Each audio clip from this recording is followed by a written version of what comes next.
Assalamualaikum warahmatullahi wabarakatuh. Perkenalkan saya Lutfia Salsabila, mahasiswi Magister Administrasi Pendidikan Universitas Bengkulu semester 2. Pada kesempatan kali ini saya akan mempresentasikan materi terkait pengembangan organisasi, perubahan, dan transformasi. Yang pertama itu pengembangan organisasi. Pengembangan organisasi telah didefinisikan oleh French and Bill sebagai sebuah proses yang terencana dan sistematis di mana prinsip-prinsip dan praktek ilmu, perilaku, terapan diperkenalkan ke dalam sebuah organisasi yang sedang berjalan menuju tujuan untuk menghasilkan perbaikan organisasi, meningkatkan kompetensi organisasi yang lebih besar, dan efektivitas organisasi yang telah besar. Fokusnya adalah pada organisasi dan perbaikannya, atau dengan kata lain, perubahan sistem total.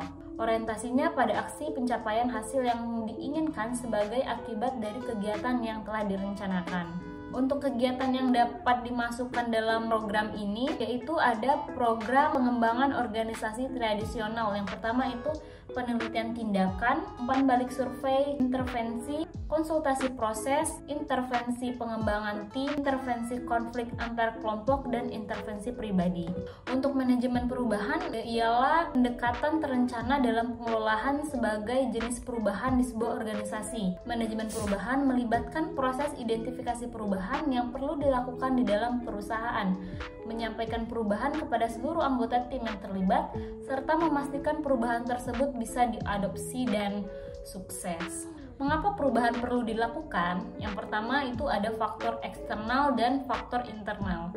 Faktor eksternal yaitu ada persaingan global, perkembangan teknologi, perubahan preferensi pelanggan, regulasi baru, dan sebagainya. Untuk faktor internal yaitu ada restrukturisasi, akuisisi, perubahan kepemimpinan, masalah kinerja, budaya organisasi yang tidak sehat, dan sebagainya. Kemudian yaitu peran pemimpin dan manajer. Pemimpin dan manajer memainkan peran penting dalam mengelola perubahan, termasuk yaitu menjadi agen perubahan, menciptakan visi dan mengkomunikasikannya, membangun komitmen dan dukungan, mengatasi resistensi dan melibatkan karyawan, serta memonitoring dan mengevaluasi kemajuan. Sedangkan tantangan dalam mengelola perubahan yaitu ada beberapa tantangan umum dalam mengelola perubahan organisasi meliputi resistensi budaya dan karyawan, komunikasi yang tidak efektif, kurangnya keterlibatan dan dukungan pemimpin, keterbatasan sumber daya, dan perencanaan dan pelaksanaan yang buruk. Kemudian ada transformasi organisasi. Transformasi yaitu menurut Kamus Webster adalah perubahan dalam bentuk struktur, sifat sesuatu. Transformasi organisasi adalah proses untuk memastikan bahwa sebuah organisasi dapat mengembangkan dan mengimplementasikan program perubahan besar yang akan memastikan bahwa ia merespons secara strategis terhadap tuntutan baru dan terus berfungsi secara efektif dalam lingkungan dinamis di mana ia beroperasi. Program transformasi yaitu ada 8 langkah yang diperlukan untuk mengubah organisasi yang telah diringkas oleh Potter sebagai berikut.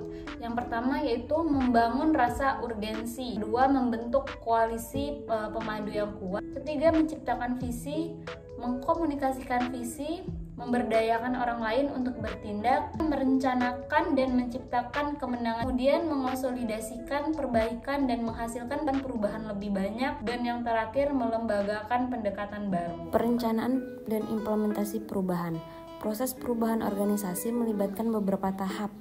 Yang pertama yaitu mendiagnosis kebutuhan perubahan, menyusun visi dan strategi perubahan, mengkomunikasikan perubahan secara efektif, melatih dan memberdayakan karyawan, mengatasi resistensi terhadap perubahan, menerapkan inisiatif perubahan, serta memantau dan mengevaluasi kemajuan. Sekian presentasi dari saya, kurang lebihnya mohon maaf. Wassalamualaikum warahmatullahi wabarakatuh.